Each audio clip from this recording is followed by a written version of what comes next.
A to Z Mysteries, The New Year Dragon Dilemma, Super Edition 5 by Ron Roy. Chapter 13. The kids let Burke get about 100 yards ahead of them, then they followed. Away from the water, the fog was thicker, making it difficult to see him. Burke stopped at a street corner. He glanced at his watch, then looked around as if waiting for someone. "What's he doing?" Josh asked. The kids were huddled next to a small food store that sold sandwiches.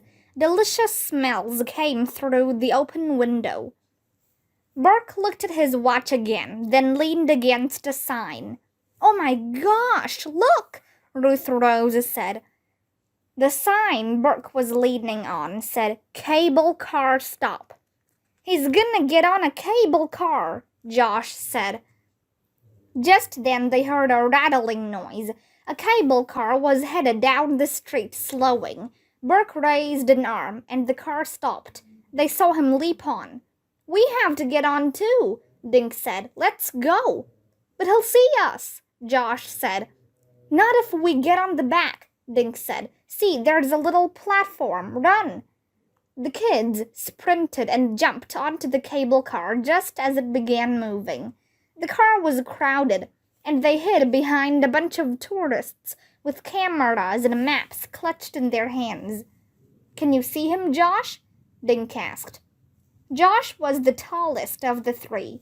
Standing on tiptoes, he peeked from behind his sketchbook over the heads of the tourists. "He's standing right by the front door," he said. The car sped along, swerving and clattering as the underground cable pulled it up the hill along its route. It stopped twice for new passengers. When the car stopped a third time, the group of tourists clambered off, talking in a language the kids didn't understand. "He's getting off too," Josh whispered. The kids hopped off the rear of the car, keeping their eyes on Burke's back as he headed into the fog. "Where the heck are we?" Josh asked. "I think I know," Ruth Rose said. She bent over and picked up something. "Look at this." She was holding a flower blossom. "This is where the parade was last night," Dink said. "Look at the ground," Ruth Rose said. "There are blossoms everywhere. They fell off the floats." Burke walked slowly through the fog. The kids followed him, their footsteps muffled by the dampness. He stopped in front of a building the size of Dink's school back home. It was the warehouse where they'd seen the dragon. "What's he doing?" Dink asked. Burke had walked up to the door. The kids watched him pull something from his pocket. They heard a click, then a rattling noise. "That sounded like a lock," Ruth Rose said. "Yeah, and I'll bet Dink's laptop guy gave him the key," Josh said. Burke disappeared inside the building. "Come on," Dink said. Dink, Josh, and Ruth Rose scurried quietly to the door. An open padlock dangled from a hasp. The kids peered into the building. The floats sat in the darkness like sleeping giants. On top of the closest chuck bed, Dink saw an oversized tiger, crouching in a jungle setting. He could smell the flowers that made up the tiger's orange and black body. "This is where they keep the floats," Josh whispered. Along one wall lay the dragon. Its 200-foot length was only partly visible in the dim light. Dink thought it looked asleep. He had liked the dragon better when it was dancing along in the parade. "This place is creeping me out," Josh said.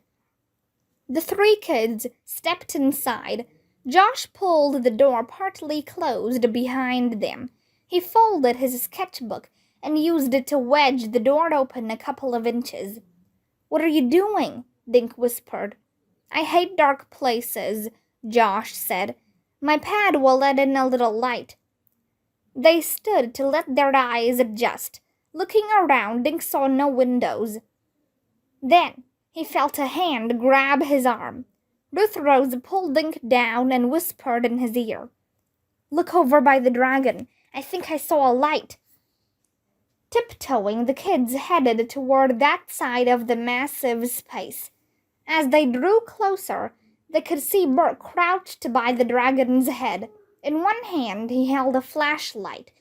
The other hand was inside the dragon's mouth. "What's he?" Dink stopped Josh from speaking. As quietly as possible, he drew his cell phone from his pocket.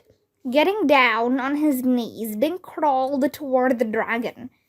When he was as close as he dared go, he aimed the phone's camera lens at Burke's back. Burke pulled something from the dragon's mouth. It was a round object, the size of a tennis ball.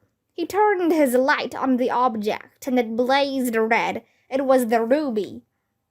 Grinning, Dink pushed the button on his cell phone camera. It made a quiet clicking noise. Burke lurched around. "What the—" Leaping to his feet, he bolted toward Dink. "Run!" Ruth Rose screamed. "Split up!" Josh yelled. Dink raced for the nearest float, shoving his cell phone into a pocket. He nearly bumped into the float.